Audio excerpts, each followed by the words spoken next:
The Galactic Council chamber hummed with the soft blue glow of translation matrices, accommodating representatives from 47 different species.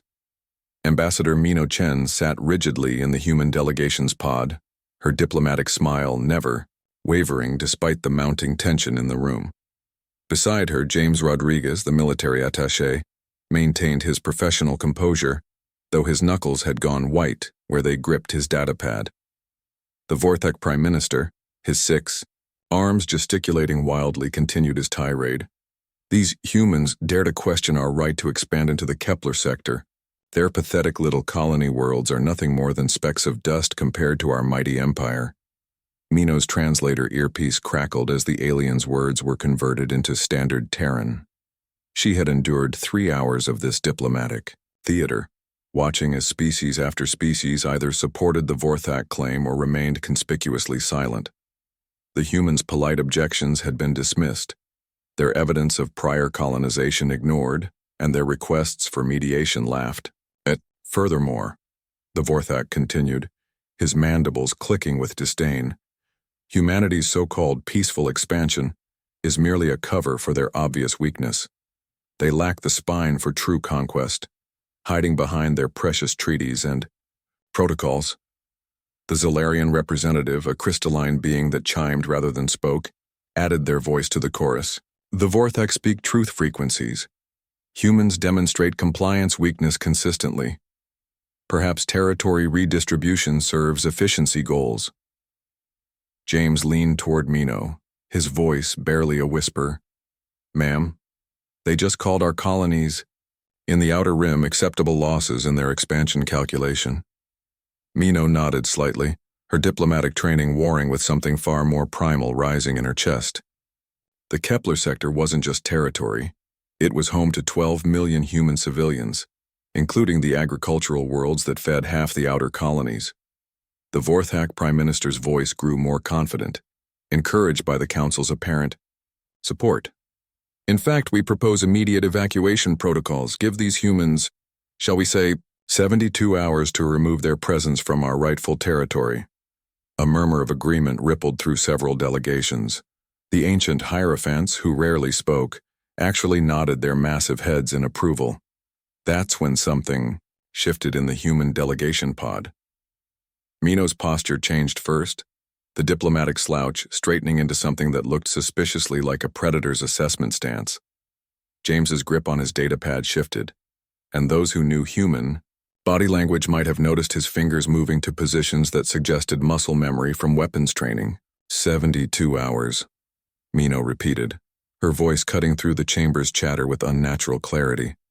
The pleasant diplomatic tone had vanished, replaced by something that made the universal translators struggle to find appropriate emotional modulations in other languages. The Vorthak Prime Minister, mistaking her change in demeanor for capitulation, spread his arms wide. Yes, you see, even they acknowledge the reasonableness of our claim. No, Mino said, standing slowly. I'm just making sure I heard you correctly. You want 12 million civilians, including children, to pack up their entire lives and abandon their homes in 72 hours. The temperature in the chamber seemed to drop several degrees, though the environmental controls hadn't changed. James also rose, his movement fluid and economical in a way that several military-minded species recognized with growing unease.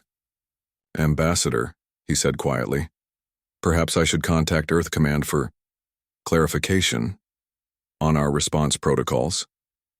Oh, I think our response is going to be very clear, Major Rodriguez.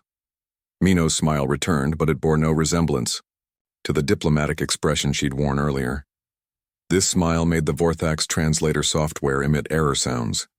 The council chamber fell silent as Mino walked to the central speaking platform, her heels clicking against the crystalline floor with mechanical precision. When she reached the podium, she placed both hands flat on its surface and looked slowly around the assembled delegates. For the past 3 hours, we have attempted to resolve this matter through proper diplomatic channels, she began, her voice carrying to every corner of the chamber without amplification. We presented evidence of prior colonization.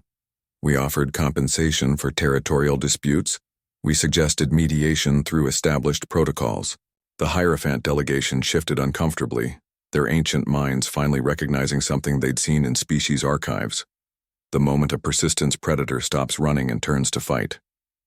You have rejected every reasonable solution, Mino continued, and instead chosen to threaten the forcible displacement of 12 million human beings from their homes. James stepped forward, his posture shifting into something that made the chamber's security systems automatically begin threat assessments. The Terran Defense Force has 47 heavy cruisers within 6 jumps of the Kepler sector, he announced conversationally, just so everyone has the current tactical picture. 47 that we know about, Mino corrected, her smile widening. Major Rodriguez tends to be conservative in his estimates. The Vorthak Prime Minister's confidence began to waver. You cannot threaten this council. The Galactic Accords forbid— Oh, we're not threatening anyone, Mino interrupted. We're simply updating our diplomatic status. You see, we've been operating under the assumption that this was a civilized discussion between rational beings. But apparently, we were wrong. She straightened, and something in her posture made every predator species in the chamber suddenly very aware of their own evolutionary history. Effective immediately, humanity is withdrawing from all non-aggression pacts with the Vorthak hegemony. We are also formally notifying the Council that the Kepler sector is now considered a militarized zone, under Terran protection. The silence in the chamber was absolute. Any attempt to enter human space without explicit permission will be considered an act of war, James added helpfully. And unlike some species, humans have a rather straightforward approach to warfare. Mino nodded. We don't do it for territory or resources or political advantage. We do it to end threats to our people. Permanently. The Vorthak Prime Minister's 6 arms had gone completely still. This is barbaric. Uncivilized. The Council will never support such aggressive posturing. The Council, Mino replied, looking around the chamber at the suddenly very quiet delegates, just spent 3 hours supporting the forcible displacement of 12 million civilians. I'd be very careful about lecturing anyone on civilization. She gathered her materials. With deliberate calm, the Terran delegation will be returning to Earth immediately. We'll be back when you're ready to have an actual conversation about coexistence. Until then, I suggest you review your star charts very carefully before making any navigation plans. As the human delegation filed out of the chamber, the Hierophant Elder spoke for the first time in decades, his voice carrying the weight of eons. We had forgotten.